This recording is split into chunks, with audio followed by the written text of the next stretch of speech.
So how many of you were just cringing at the sight of that sticky goodness rolling down the sides of those kids' arms? Hey, but now we know, with our first life hack, we can take a cupcake sleeve, slide it on the bottom, and avoid all that mess.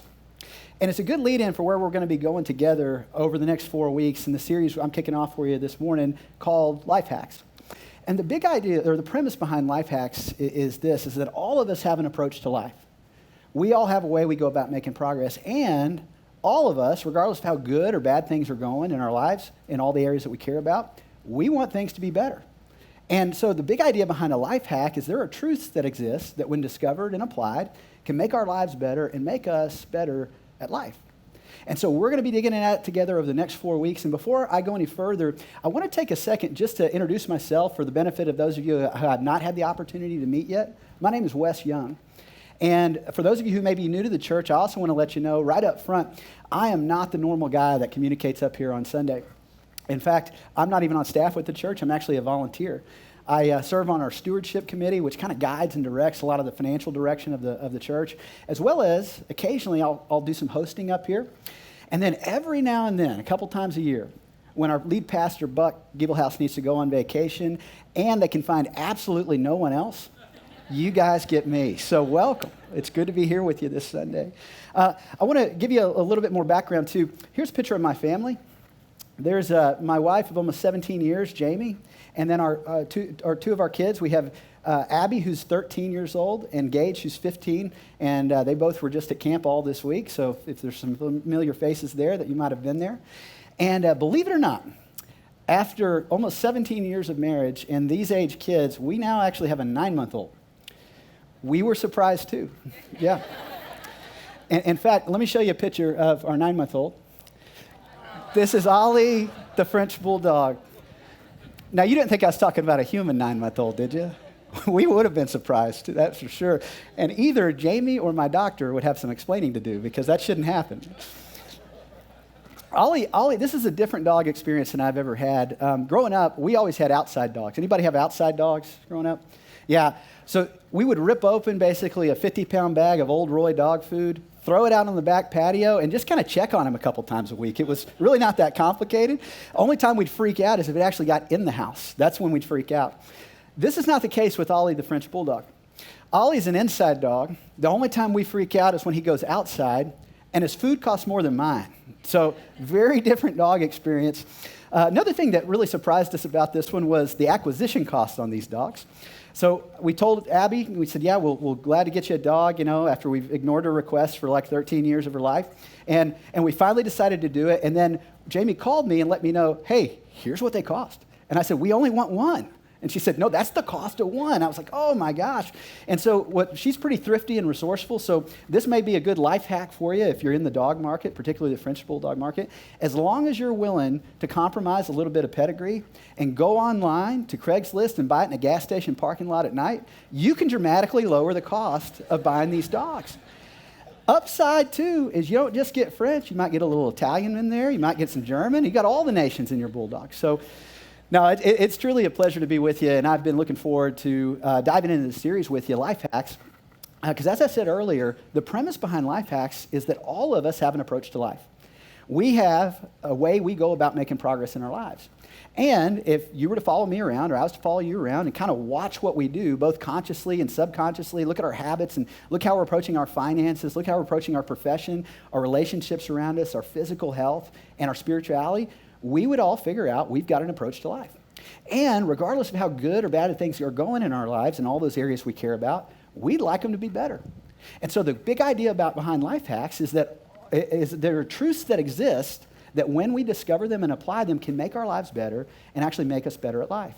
In fact, that's going to be our working definition here of a life hack.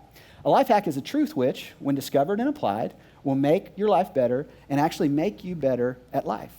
And where we're going to be finding our specific life hacks is in Proverbs. And for those of you who don't know what a proverb is a short sentence drawn from long experience.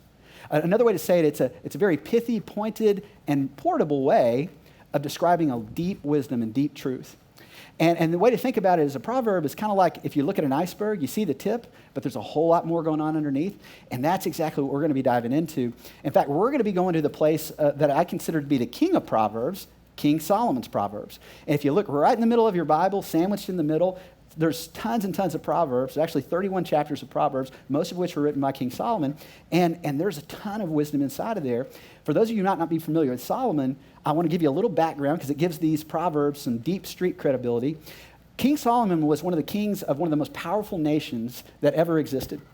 King Solomon was also one of the wealthiest men to ever live. Most economists actually put King Solomon's net worth somewhere between 2 and 2.3 trillion with a T dollars.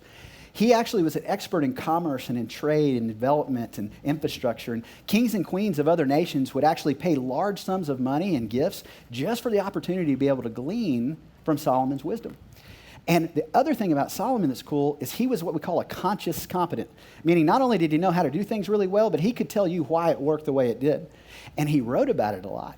So he wrote books, he wrote several Psalms, and for our benefit, and where we're going to be spending our time today and over the next 4 weeks, he wrote a ton of Proverbs.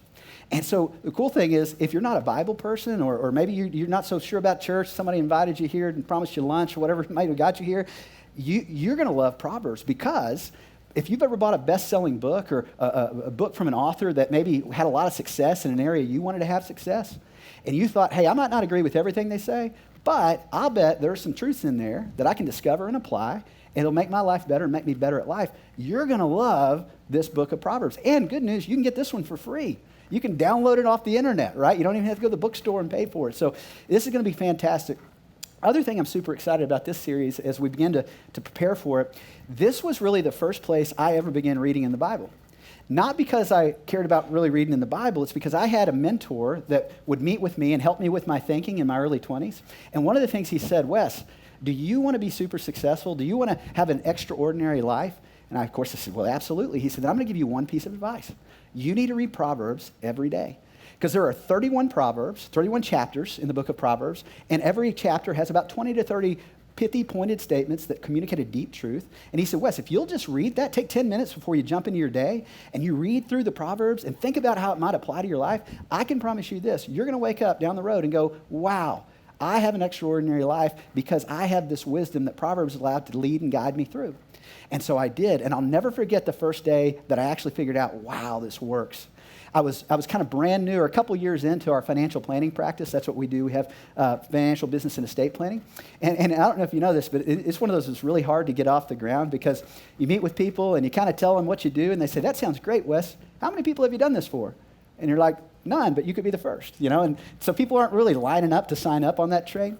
And I remember it's kind of like, you want me to be your surgeon's first surgery? You know, it's along those lines. And so I remember we managed to get some clients anyway. And I remember we were meeting with one of our clients, one of my very best clients, and his CPA and his attorney were in the room because we were talking about strategy.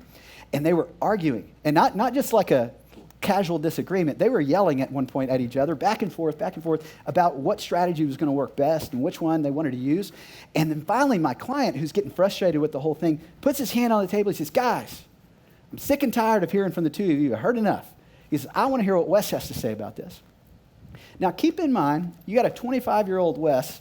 These guys are all about 60 and they're mad. Right? So I'm thinking what I say next could definitely determine the trajectory of my future in a good or bad way. But even though it was kind of tension and heated, I remembered a proverb. It was like muscle memory, one of those things that came to my mind. I knew exactly what I needed to do in that moment. And the proverb of Solomon that came to my mind was this: fake it till you make it, right? That's actually not a proverb of Solomon, and it's horrible advice, so I would recommend you don't do it. But isn't that our tendency sometimes? Don't we do it? The tendency is like, I better give an answer, even though I don't have enough grounding to understand if I'm giving a competent answer or not, and so maybe I'll say some stuff. I hope it works out. No, the real proverb that did come to my mind that helped me in this scenario was this: he who answers a matter before he hears it is folly and shame to him.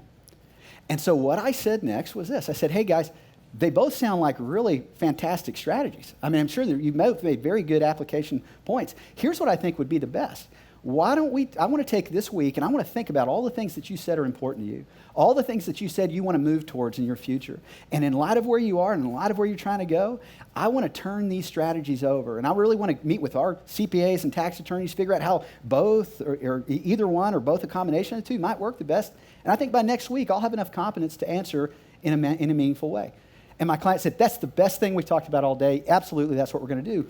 And I left. I'll never forget. He called me on my drive home, and he said, Wes, one thing I want you to remember and never take away and never forget this is that those two guys today demonstrated a lot of knowledge, but you demonstrated wisdom. He said, and that's one of the most valuable things you can have. And I remember hanging up the phone, and I felt like Neo in The Matrix when he learned he knew Kung Fu. I was like, I know Kung Fu. This is awesome.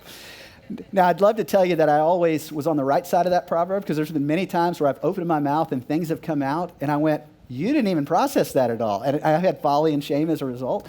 But if we can keep these things out in front, these are the type of things that Solomon spoke about, these proverbs, these pithy, pointed, and portable statements that communicate deep truth that can make our lives better and make us better at life. And so I want to dive into the first one with you that we're going to talk about, only one today, and it is a one word that I'm going to give you the word, and then I'm going to give you the wrapping, the context that Solomon puts it in. But I would ask something of you. As I give you the word, here's what's going to happen. No one's going to disagree with this. Okay, nobody's going to want to email Buck and say, I can't believe we talked about this in church. You're all going to go, well, yeah, of course. In fact, so much, of course, it's like your tendency is to go, doesn't everybody know that? And do we really need to spend a whole Sunday talking about this, Wes? And isn't that just a little vanilla? And so by way of an ice cream example, I want to help you see that it's not just vanilla. In fact, I have not only just any ice cream, this is Amy's ice cream. Any Amy's ice cream fans in the house? Yeah, that's right. So when I was newly, Jamie and I were dating for a couple months. She grew up around here. So she grew up in Liberty Hill. I grew up in Odessa, where we didn't even have drinking water you could drink out of the faucet, okay? We didn't have Amy's ice cream. And so I remember, Amy, we'd been dating a couple months, and she said, Wes, I want to go on a date to Amy's ice cream. And I asked, do they have beer there? And she said no. And I said, why would we go to eat ice cream at Amy's ice cream? She said, Wes, you don't understand. This is not just your ordinary ice cream. In fact, Wes, you're going to love the vanilla. And I said, okay. And so we went, and I went to the counter, ordered the vanilla, and she intervened and said, no. You don't want just the vanilla. You want Mexican vanilla, right? This will change your life, people. I'm not kidding. This may be worth you coming to church right now if you did not have this information. Mexican vanilla is a life-changing thing. And I ate it, and I loved it. And so here's what I want you to think about. Today, as I go through this proverb with you and this word, fight the temptation to think it's just vanilla, because I think by the time we're done, I'm going to be able to show you it's actually Mexican vanilla. It's not just vanilla. It's not just an ice chest. It's a Yeti ice chest, right? It's that good if you let me go there. So here's the word. Integrity. Integrity is not just vanilla when the absence of it shows up on the news. Integrity is not just vanilla when the absence of it causes you or someone you love to have to sit down and have a really hard conversation about, because you lapsed integrity or they lapsed integrity, that their lives are going to be different and your life's going to be different as a result. And Solomon would tell us that the counter's true as well. The presence of integrity has the capability to unlock your greatest future hopes and dreams. But the most important thing that you need to understand right now is that right now my hands are freezing. So I want to get rid of this ice cream and give it away to somebody. So Alex will do this. Who wants? Oh, we got lots of hands up for this. You guys weren't as excited when I gave away Orange Theory memberships. I don't understand. It's crazy. There you go. We got some spoons for you there. You don't have to share, but I think Jesus would. So up to you. Do whatever you think's right? Okay? Here's the proverb that Solomon wraps this in. The integrity of the upright guides them, but the perversity of the unfaithful will destroy them. So I want you to think for just a second with me, who wrote this? It was Solomon. This is a person who experienced massive success in life. And as he's looking back on his life, and he's looking back on all the stuff that went really well, he's making this statement that the integrity of the upright is what guided him in to that preferred future. And he makes the counter too. He says perversity, and I want to use that word. We'll come back to this word later. But the perversity is just making decisions contrary to your own best interest. And how many times do we do that? We do it all the time, right? In fact, we exchange a lot of times what we want ultimately for what we can have immediately. And that's what he's referencing here. Perversity is simply that. He says, I look back on all my wins and all my losses, because Solomon, if you read about him, he also had quite a few losses. He had some deep, deep regrets, like most of us do in life, just living life and learning life. And he would say, in light of all that, all the times I took my own advice and the times I didn't, I would tell you this is the proverb, the pithy pointed statement that communicates a deep truth that we're going to explore together, is the integrity of the upright guides them into the preferred future, but the perverse of the unfaithful will destroy them. They'll destroy their future hopes and dreams. And so to really get our arms around this, I want to jump into this word integrity. Because as I was preparing for this and having lots of conversations with people about integrity, one of the things that I kept coming up to is nobody disagreed. Everybody said, yeah, we want spouses with integrity. We want employees and employers with integrity. We want financial integrity. And then I'd say, how would you go about defining it? And then everybody kind of said this. Well, and that's pretty much as far they got, because it's easy to think we need it, but it's very difficult to define. And so I think we need a more grounded definition than, if we're going to apply it to our life hack here that Solomon gave it to us. And so the best place I found, the best definition that I think makes so much sense in light of the context Solomon gives us, is in a book by Henry Cloud called Integrity. And Henry defines integrity as this. Integrity is the courage to meet the demands of your reality. Integrity is the courage to meet the demands of your reality.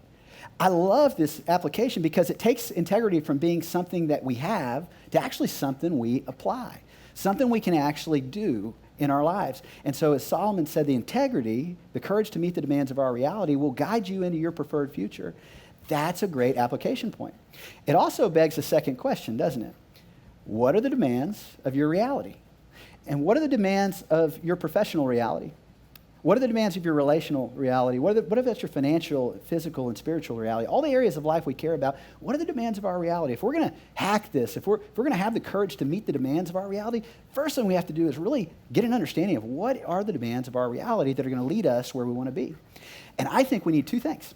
I think we need to understand location and destination. Location and destination. So if you give me a minute, I'm going to unpack these two ideas for you. There's a great communicator, Leon Fontaine, and years ago, I remember listening to a workshop he did on prioritization. And it was so powerful, and I still remember the story, the analogy he used that made so much sense in light of what we're talking about here today. He used to train emergency medical technicians, so EMTs. And he said one of the most difficult things for him to do was to consistently teach new EMTs how to prioritize an accident scene. He says, because you pull up on these things and cars are flipped over and people are screaming and bleeding. It's just chaos. And the new EMTs, 100% of the time, they want to go to the people screaming loudest first. And we teach them, go to them last. And I thought, that seems horrible, right? And he said, no, you got to understand. The job, the number one thing of an EMT is to save lives.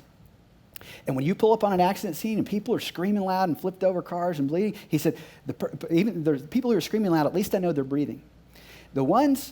Quite oftentimes, my greatest opportunity to save a life is not the one screaming the loudest, it's the one dying silently in the ditch. And in my life and in your life, one of the things that causes us to miss out on some of our greatest opportunities and our future possibilities is the fact that we have a tendency in the noise of the day to pursue the things that happen to scream the loudest, not always those that matter most to us. Because let's face it, we have far more things we could go do today than there is time and money to go do it. Right? You and I are going to run out of time and money before we run out of all the ideas and opportunities we could go pursue.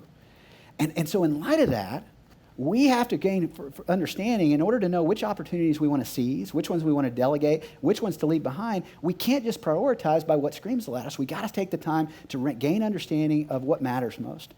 And so to do that, there's a simple exercise I'm going to introduce to you. And you kind of already do this in certain aspects of your life. Like, think about it with me for a second. How many of you have ever been physically lost in a public place, like a mall, maybe an airport, a museum, right, amusement park? Most of us have. When you're lost, you go around looking for the directory. And on the directory, there's a little red dot, and it's got 3 really precious words to a lost person. What do they say? You're here. That's right. Because all of us kind of know something instinctively, don't we? We know in order to get where we want to go, we first have to start by understanding where we are relative to where we're trying to go. And because without that, rarely are you going to drift into your ideal life. And rarely you're going to drift into your ideal location or your destination. To do that, we've got to understand not only where we are, but where we would like to be. And so I'm going to give you an exercise that has been super beneficial for Jamie and I throughout our lives as we've exercised this. And also I've felt the weight of it when we haven't been so on top of this. And I've seen it work in so many people's lives that allow them to put themselves in the best possible position to receive their ideal future, is that you want to know in your life, where are you and where are you trying to go? And so if you would take just 10 minutes today, before you lay your head on the pillow, and write out the story of your life 3 years from today in all these areas that matter, all these areas that you care about, that you want to have a preferred future that's different from what you're experiencing today. Write it out, flavor it with emotion, really think about what you're becoming in the process of what you'd be pursuing, and just write that out so you have clarity over where you're trying to end up. Because once you know that, and then you can back it down into today, and you can say, that's where I'd like to be, but where am I starting from? What are my current professional realities and relational and financial and physical and spiritual? And between those 2 points, clarity will emerge. Because one of the best ways that you and I can use to prioritize what we're pursuing is by having clarity over where we are relative to where we're trying to go. Now, this part's pretty fun, right? Because you get to throw out all the stuff that's not working in your life and create this future that's got perfect and it's got all these great things.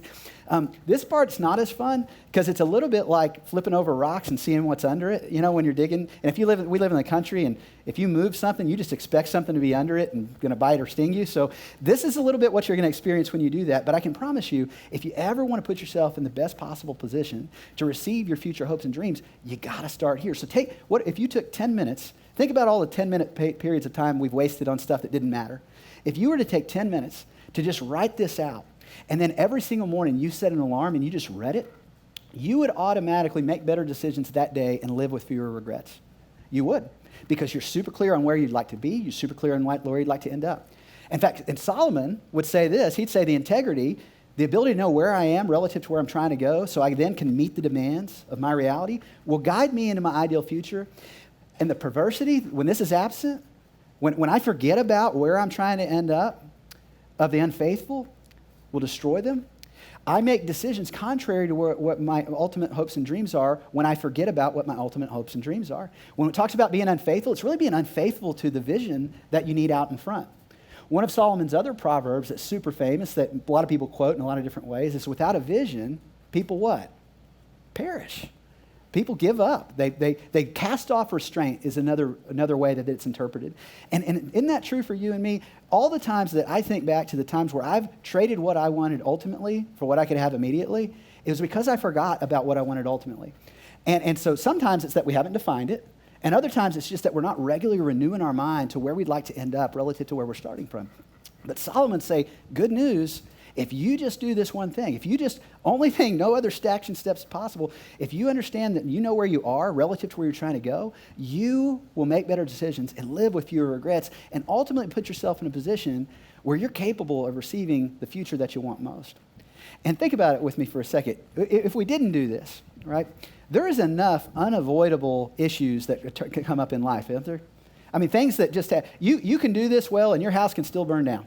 Okay, you can do this well and you can still have an investment go south. You can still have a relationship break apart. You can still get sick. There's all kinds of things that have come into play. But why not do this? And at least the avoidable regrets, this gives us the opportunity to navigate around and ultimately line you up in your preferred future. So take the 10 minutes today to do that, and I can promise you the outcome of your life will be dramatically better as a result. And the ride along the way is going to be a lot better because you need to know which opportunities you want to seize, which ones you want to delegate, and ultimately which ones you want to leave behind. And this clarity establishes that. So here's what I want to do with the remaining amount of our time together. I want to give you some individual hacks. I want to give you, in light of you, assuming you do this exercise and you know where you want to go and you know where you're starting from, I'm going to give you some things that I think will help move you closer to that ultimate destination that you care about most. And we're going to just do them in rapid fire here, kind of go we're going to go a little bit deep for a second and quickly in these areas. In each area of life, give you some individual hacks that I think will be helpful to you. And we've seen them be helpful to a lot of other people that care about the same things that we all care about. Now, you might say, well, Wes, how can you do that? Because you don't know my set of circumstances and you don't know where I'm trying to go. And that's true specifically, but it really isn't generally. Like, generally, we all kind of want a lot of the same stuff, don't we?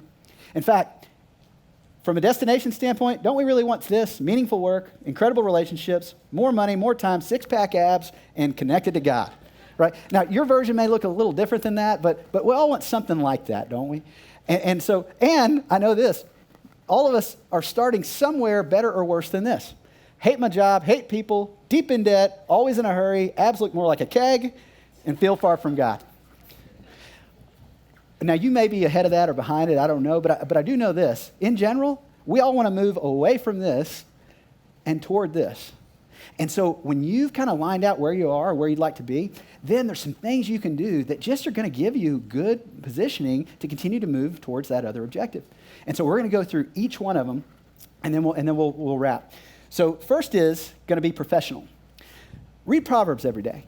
I mean, I can't tell you the weight of this in my life, and I gave you the example earlier, but I could give you countless examples of the good this has done for me personally, and I could tell you a lot of stories about other people that made this small commitment, and it absolutely has turned out in their lives so well. So as an example, there are 31 Proverbs, right? And there's no more than 31 days in any given month, and there's about 20 to 30 Proverbs, individual life hacks in there per chapter. So the first day of the month, you just read Proverbs 1. And after you've read your vision of where you're trying to end up and you've thought about where you are and you begin to read that wisdom in Proverbs for the day, you think about how it might apply.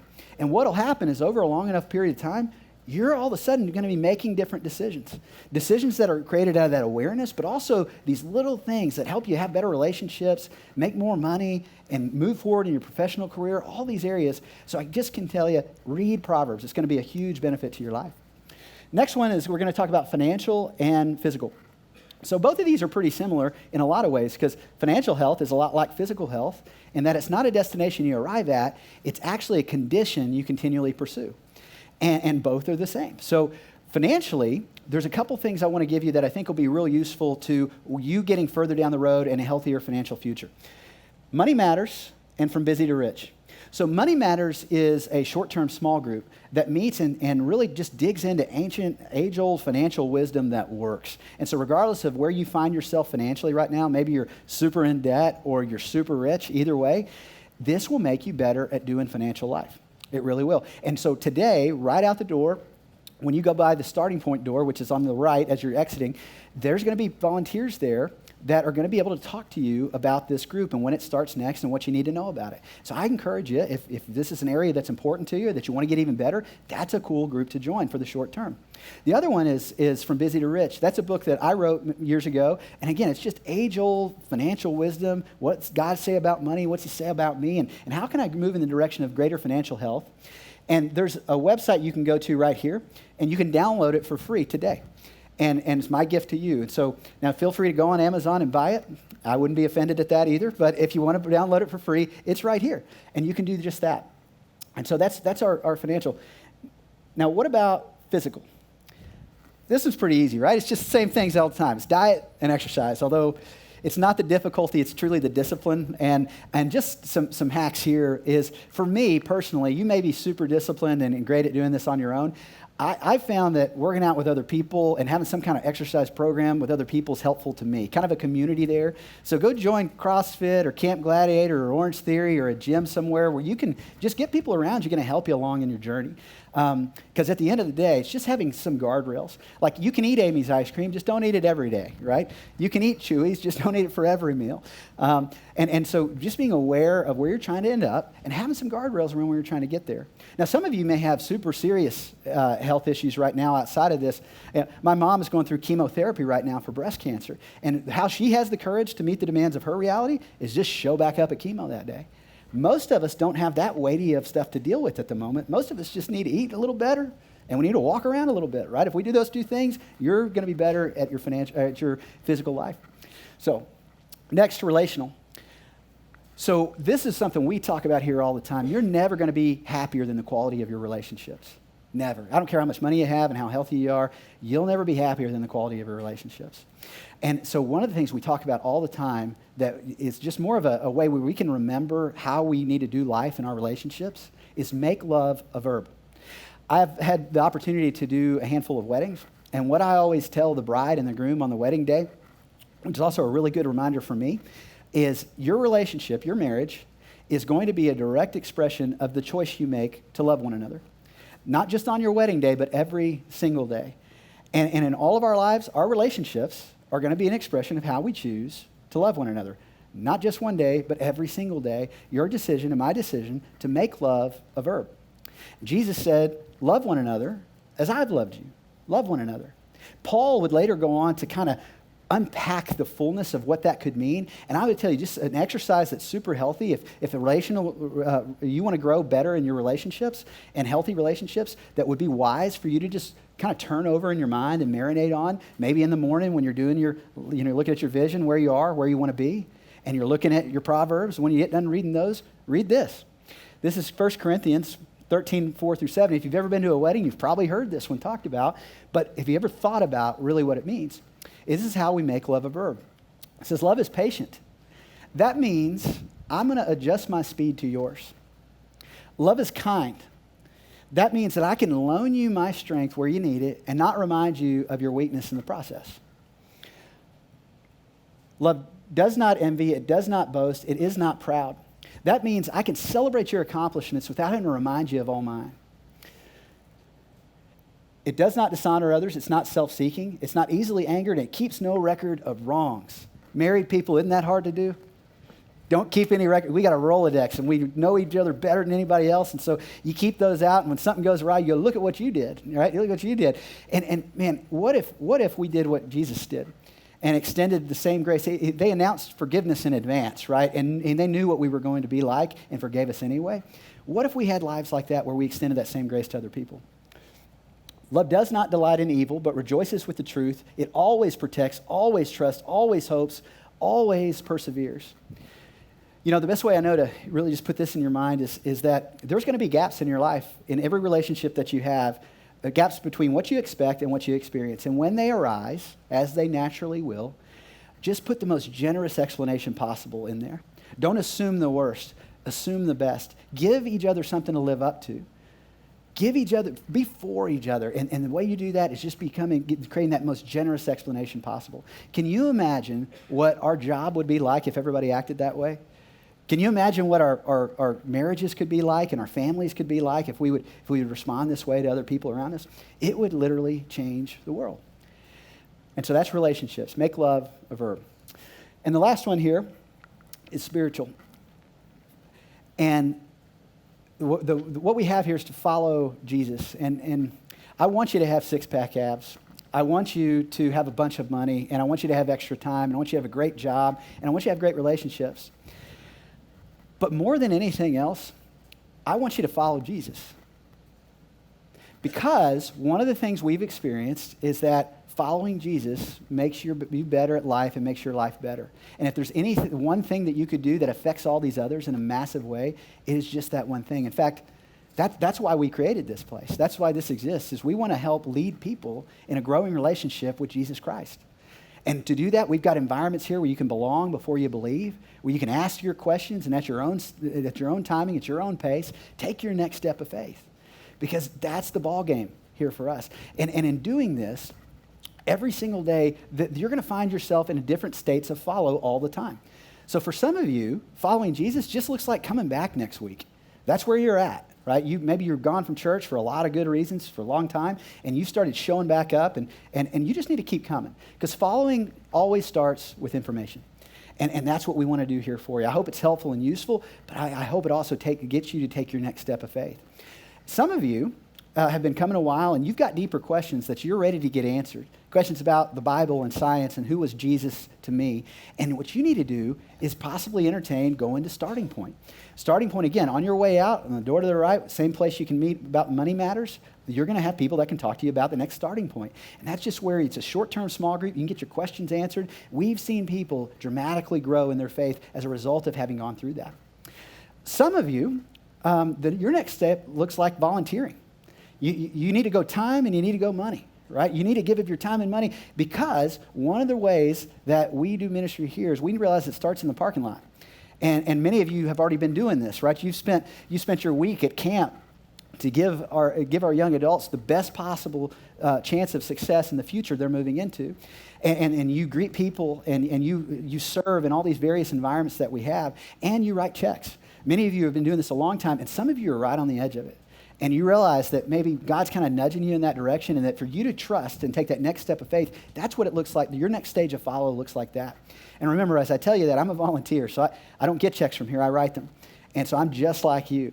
But here's the great thing about this is you'll never fully be able to understand what God does in you until you see what he does through you. And that's exactly what following Jesus when it comes to volunteering time and money. And then, of course, some of you, you're in, and you're ready to take the next step of faith. And your step of faith is you want to make Jesus the Lord of your life. You believe he's the Son of God, and you believe he died on the cross for your sins and was resurrected, that you can trust in him for your eternal salvation and live a new life, and you're ready to do that. And you just need to tell somebody. You need it because we want to celebrate with you. In fact, maybe you even want to be baptized. And you want to tell your story, and you can get so many other people to hear that and then just be motivated by that to maybe follow in your footsteps and take their next step of faith. I don't know what it is for you, but make it something. Understand something. So that's spiritual. So we're going to come back to our life hack here, integrity. The integrity of the upright guides them, but the perversity of the unfaithful will destroy them. Again, remember Solomon saying, guys, look, know where you are relative to where you're trying to go. And that clarity is going to help you understand how to meet the demands of your reality in such a way that it's going to lead you to your best possible future. And it'll also deter you from trading what you want ultimately for what feels good naturally. Trading what you can have ultimately for what you can have immediately. You won't even look at that because you're going to see this future out there that's so much better, and it's going to guide you in your greatest future. So here's what I want to do. I'm going to take the remaining 2 minutes that we have, the remaining 120 seconds, and I think if you apply what I'm about to show you, this could be the most meaningful 120 seconds of your life. I want you to actually write out this. I want you to write out you're like to be here. So pull out your smartphones and get those ready. If you don't already have them out, just drop Facebook and pull up a notepad. And so I want you to write out 3 years from today, what does life look like if you're knocking it out of the park in all these areas? What does it look like professionally? What does it look like relationally, financially, physically, spiritually? If I'm really killing it and I'm writing out the story of my life 3 years from today, what does that feel like? And really play with it a little bit. I mean, go through a week in the life of you, a day in the life of you, a year in the life of you, and flavor it with the emotion that you're feeling. And also think about, what am I becoming in the process of what I'm pursuing? And really ground it. And so I just want you to, even if you pick one for over the next 120 seconds to write about, but you'll probably get to maybe more than one or two. So we're going to play some music, and I'm going to give you 120 seconds, and then we're going to come back, and I'll let us go.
All right, thank you. We can unlock the doors now, and let me pray for us.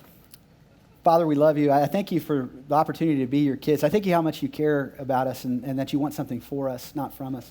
Father, I pray that all these requests that we've been writing about what we want the future to look like, that everybody here would know how deeply you care about that and how for them you are in that process. That really, when we write those requests, Lord, it's something that you love us to do because it's an expression of faith.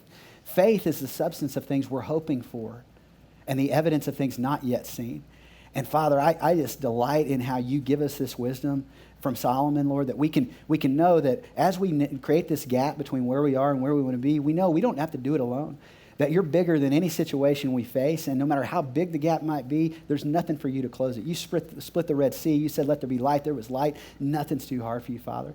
And your word invites us that it says, if we call to you, you'll answer us and show us great and mighty things we don't know. So I specifically pray for everybody in here today and their vision, and I pray for your wisdom, Lord, right in the middle of that tomorrow when they wake up and they have that alarm and they read it and they add to it, that they would just know you're a part of that and you want to give them new insights, new wisdom, and new ways of accomplishing it, and that they would leave here refreshed knowing that you go with them in the process of this. In Jesus' mighty name, amen. Thank you, guys. You have a great rest of your Sunday.